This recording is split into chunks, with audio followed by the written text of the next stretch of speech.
Introduction. Take it from me, Army Rangers always lead the way. I was cast as the military character on Donald Trump's incredibly popular show, The Apprentice 2. After 15 long weeks, it came down to me and a Princeton-educated attorney. In front of millions of viewers, Donald Trump chose me as his apprentice.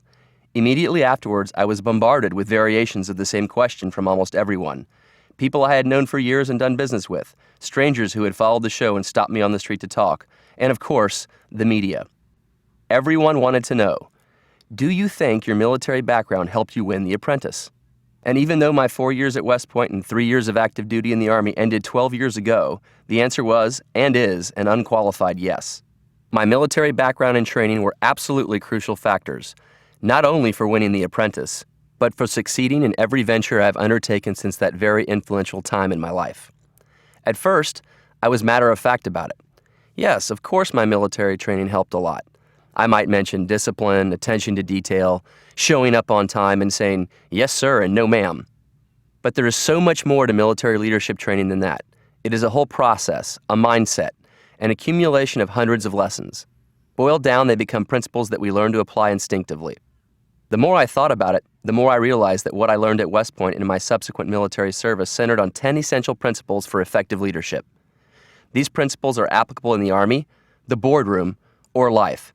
But I learned them at West Point, applied them in Ranger training as an intelligence officer, and then, after obtaining my law degree and an MBA at UCLA, in the 5 companies that I have been a part of, as either a founding partner or entrepreneurial manager. Certainly, they helped me win the privilege of working for Donald Trump, and they are the very foundation of how I live my life and run my businesses. The essential principles to take command in business and in life are duty. Do what you're supposed to do when you're supposed to do it. Impeccability. If it is worth doing, it is worth doing right. Passion. Be passionate about what you do and do what you're passionate about. Perseverance. It's not the size of the dog in the fight, it's the size of the fight in the dog. Planning. If you fail to plan, you plan to fail. Teamwork. There is no I in team. Loyalty. Remain loyal, up, down, and across your organization. Flexibility. In all aspects of life, the person with the most varied responses wins. Selfless service. Give back. And integrity. Take the harder right over the easier wrong. These principles sound simple, but it takes discipline, training, and devotion to keep them front and center in everything you do. But if you can achieve that, you can achieve your goals, whatever they are. Don't just take my word for it. Since my apprentice win, I have spoken with a number of outstanding individuals who excelled both in their military careers and in their business lives. You might have heard of them without knowing about their military background. Roger Staubach. The greatest quarterback Navy ever had, Roger won the Heisman Trophy in his junior year. After graduating from the Naval Academy, he spent 4 years on active duty, including a tour of Vietnam, before starting his pro football career with the Dallas Cowboys. One of the greatest NFL players of the 1970s, he led the Cowboys to 2 Super Bowl wins. He retired from pro football in 1979 as the highest-rated passer of all time and was elected to the Pro Football Hall of Fame in 1985.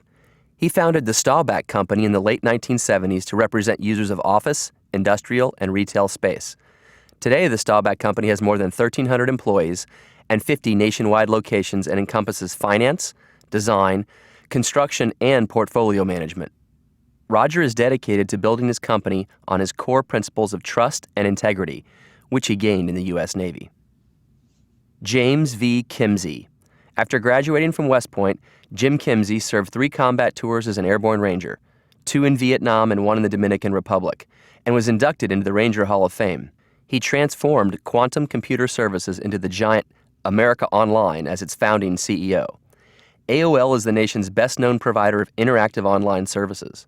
In 1996, he became chairman emeritus of AOL and now devotes his efforts to philanthropy through the Kimsey Foundation, whose overarching mission is to help disadvantaged young people succeed through education and technology. Ross Perot. Mr. Perot was class president, chairman of the Honor Committee, and battalion commander at the Naval Academy in the early 1950s. He borrowed $1,000 from his wife Margot to start EDS, a one-man data processing company, which he sold to GM in 1984 for $2.5 billion. When he ran for President of the United States, He garnered the highest percentage of the vote for a third-party candidate since Theodore Roosevelt. I think Ross is living proof that if you work hard enough, you can accomplish anything. Marty Evans. The president and chief executive officer of the Red Cross is, at the time of this writing, doing an amazing job leading the relief efforts following the devastation of Hurricane Katrina. Her 29-year career in the Navy prepared her well for the challenge of leading the largest and most respected humanitarian aid organization in the United States. Marty did much to expand the professional roles for women in the Navy and retired in 1998 as a Rear Admiral, one of the few women to reach this rank. Before joining the Red Cross, Marty was the CEO of Girl Scouts of the USA, where she increased membership, brought the level of volunteers to an all-time high, and expanded diversity among its members. During my interview with Marty, I was impressed by her dedication to helping others and her phenomenal ability to devise and execute plans. Bill Coleman. Growing up in a military family, Bill studied computer science at the U.S. Air Force Academy and served as the Chief of Satellite Operations for the Office of the Secretary of Defense. After leaving the military, he rose to head software development for Sun Microsystems before striking out on his own to found BEA Systems, which became the leader in internet infrastructure software in the 90s and was the fastest software company ever to reach $1 billion in annual sales.